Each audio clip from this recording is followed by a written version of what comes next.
The black days of Ukraine armed forces continued. They suffered significant losses in Donetsk region in 24 hours. In Donetsk direction, the assault detachments continue intensive fighting in the west outskirts of the city of Artyomovsk, said the Russian Federation Defense Ministry spokesperson Igor Konashenkov. Russia's airborne troops have been supporting the assault detachments. The enemy losses in this direction amounted to over 575 Ukrainian troops and mercenaries, 2 tanks, 3 infantry fighting vehicles, 2 armored fighting vehicles, 12 motor vehicles, 2 Akatsiya and Gozdika self-propelled howitzers, 1 D-30 howitzer, and 2 US and TPQ-50 counter-mortar radar.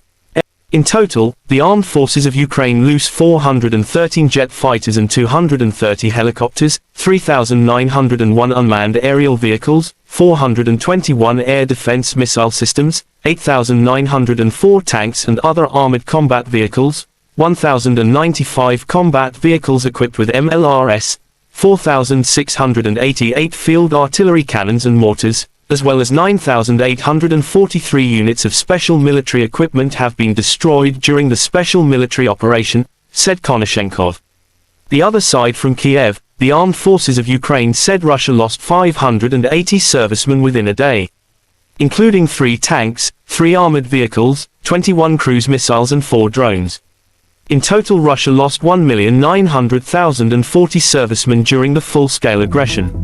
Ukraine also published of destroying a Russian BMP-3 with a drone.